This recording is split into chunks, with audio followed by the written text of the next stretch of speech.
Assalamualaikum warahmatullahi wabarakatuh. Selamat pagi. Sudah sarapan? Sudah belum? Sudah. Tolong sepatu ya, baju dirapikan dulu. Kita akan mulai pembelajaran. Sebelumnya ketua kelas mempersiapkan untuk berdoa terlebih dahulu. Monggo Mas Arif siapkan berdoa. Siap. Doa. Mulai.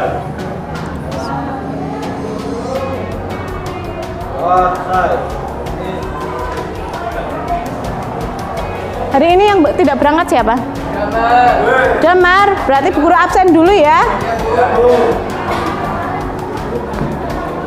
Dinda, Andika sakit, Anti, Aziz, Chandra, pertemuan hari Rabu kemarin kita belajar tentang materi SKI. Yang kita bahas itu materinya tentang apa? Masih ingat? Tentang sejarah dan kemajuan Islam pada masa periode. Iya, sejarah perkembangan Islam pada masa periode abad klasik sampai abad pertengahan. Coba berdiri Mas, berdiri. Arif, berdiri Rep. Nah, yang lain perhatikan ya. Yang keras Rep. Untuk materi kemarin yaitu tentang masa periode abad Islam klasik, periode abad pertengahan, dan abad modern. Nah, betul sekali. Sekarang kita akan mempelajari faktor-faktor yang mendukung ya. Faktor yang mendukung berkembangnya dan faktor yang mendukung kenapa Islam bisa mundur. Nah, materi ini akan kita bahas di pertemuan kali ini. Tapi sebelumnya kita harus mengetahui kompetensi dasar yang harus kalian capai. Di depan ya, itu ada kompetensi dasar yang harus kalian capai untuk apa? Bisa menelaah perkembangan Islam pada masa modern kemarin ya. Nah, itu ada faktornya apa saja yang akan kita pelajari sekarang. Yang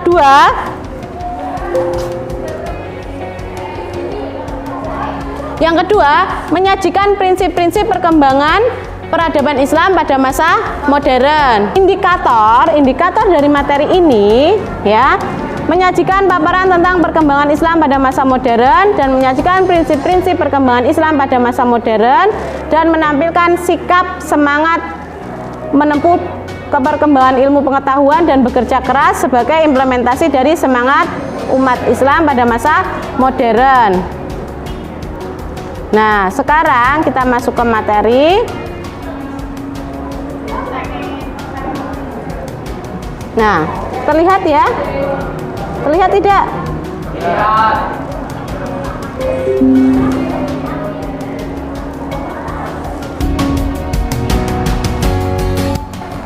Ini ada beberapa faktor ya yang mempengaruhi kemunduran umat Islam. Bisa terbaca?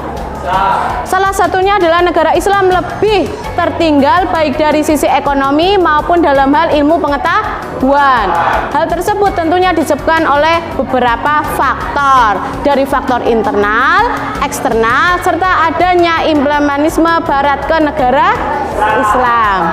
Faktor internal, kamu tahu nggak artinya internal itu apa?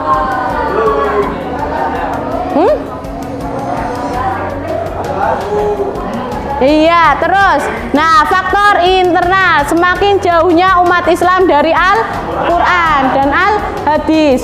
Dulu, saya pause dulu ini ya.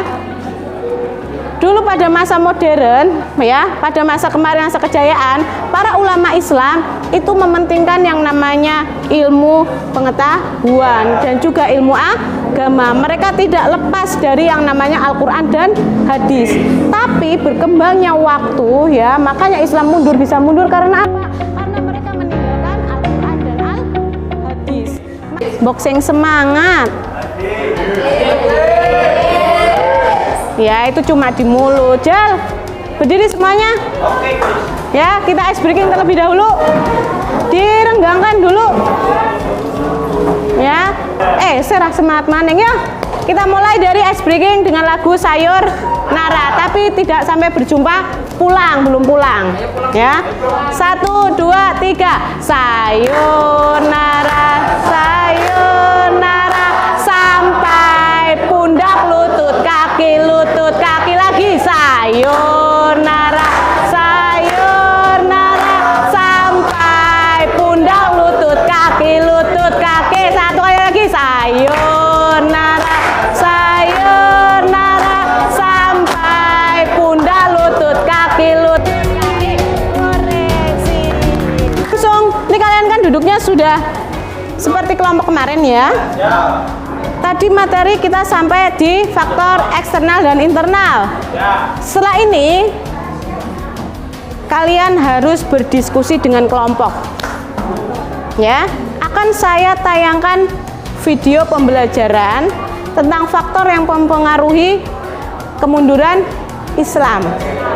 Ya, kalian nanti pikirkan, kalian pahami, kalian cermati, setelah itu ditulis di lembar diskusi, dan seperti biasanya dipresentasikan ke depan, kita tanya jawab, kita diskusi bareng. Masa sih kenapa kok bisa mundur Islam padahal kemarin maju, paham? Nah, jadi pada awal abad ke-17 Islam mengalami kemunduran, satu persatu dinasti Islam mulai runtuh, dan di barat terjadi masa pencerahan atau Renaissance yang mana mengalami kemajuan dalam bidang keilmuan dan teknologi. Awalnya pihak barat mereka belajar kepada ilmuwan Islam yang kemudian dikembangkan hingga mengalami kemajuan, dan buku-buku Islam yang dulunya diterjemahkan ke dalam bahasa Eropa sekarang sebaliknya buku Eropa diterjemahkan ke bahasa negara timur. Jadi ilmuwan Islam itu maju ketika pada masa dinasti Bani Abbasiyah kemudian tanda. sudah? Tadi sudah memperhatikan video ya? Sudah. Bisa kalian pahami? Bisa. Sekarang kita masuk pada penilaian diskusi. Apa yang kalian tangkap dari materi ini, tolong dituangkan di kertas. Setelah itu kalian apresiasikan ke depan. Paham?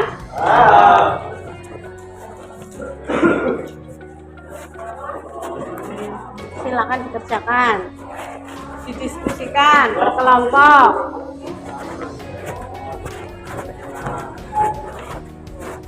Ya, didiskusikan berkelompok.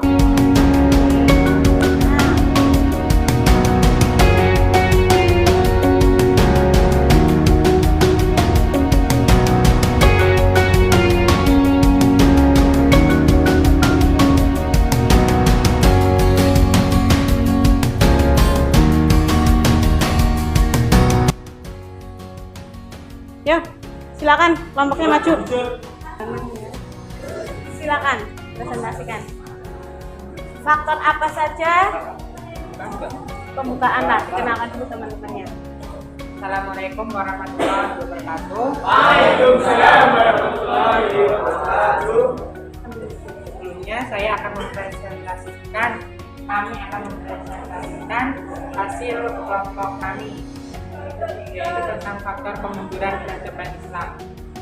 Sebelumnya saya akan perkenalkan anggota kelompok saya. Yang pertama, saya sendiri, nama saya Hairullah.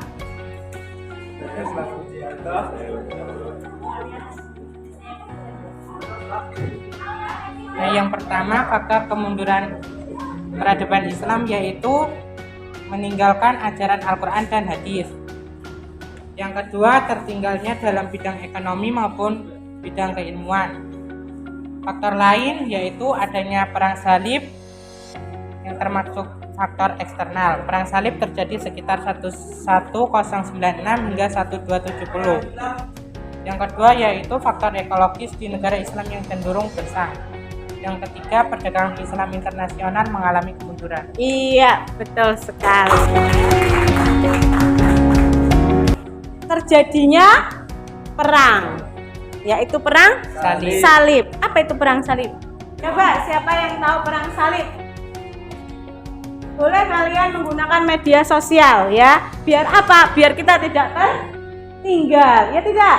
Nah, kenapa Nah ini sih tertinggalnya baik dari bidang ekonomi dan ilmu pengetahuan. Boleh nggak kita membuka media sosial untuk mencari ilmu pengetahuan? Boleh. Nah kita gunakan sekarang ya. Jangan sampai kita umat Islam tertinggal kayak zaman dahulu. Kita gunakan teknologi ya. HP-nya sudah smart, kita juga harus berpikir secara smart. Ya Mbak. Perang salib adalah sebutan bagi perang-perang agama di Asia Barat dan Eropa antara abad ke-11 sampai abad ke-17 yang disokong dan ada kalanya diarahkan oleh gereja Katolik. Iya, betul. Perang salib adalah perang antar agama. Nah, disitulah pecah lah ya. Selanjutnya sudah kita kasih tepuk tangan untuk kelompok 2. Kelompok 1 mau bertanya kayaknya tadi? Silakan.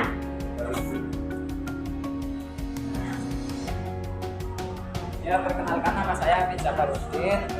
Saya ingin bertanya, pada periode kapan terjadi perpecahan yang berdampak pada kemunduran Islam? Menjawab dari pertanyaan kelompok 1, pada abad pertengahan, berbagai krisis yang sangat kompleks menerpa dunia Islam hingga mengakibatkan kemunduran. Periode abad pertengahan ini dapat dibagi lagi ke dalam 2 pembabakan, yaitu masa kemunduran pada tahun 1250 sampai 1500 dan masa 3 kerajaan besar, yaitu tahun 1500 sampai 1800. Perpecahan besar terjadi di situ. Apa saja tadi perpecahannya? Sanahat, kasih tahu nggak Pak Bahak? Ke sana. Gimana? Abad pertengahan dapat dibagi lagi dalam 2 pembabakan. Iya, pada masa kemunduran dan nah ya sudah ya sudah kasih tangan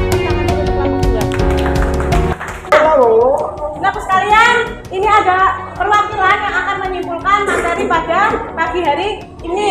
Materi apa? Tentang faktor yang mendukung kenapa Islam mundur ya, faktor pendukung ya, bukan ya maksudnya faktor yang menyebabkan Islam mengalami kemunduran. Silakan Mas. Kesimpulan yang menyebabkan umat Islam mengalami kemunduran yaitu 1. Adanya kebodohan, 2. Ilmu yang tanggung, 3. Kemalasan, 4. Lemahnya semangat berkorban, 4. Hilangnya etos kerja, dinamisme, dan kepercayaan diri dan keberanian.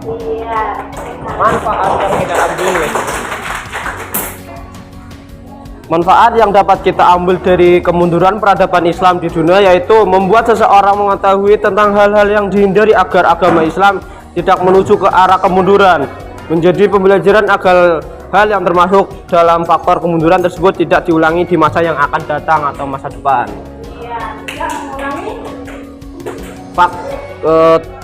Di masa yang akan datang. Tidak mengulangi kesalahan yang di masa lalu untuk ke masa depan.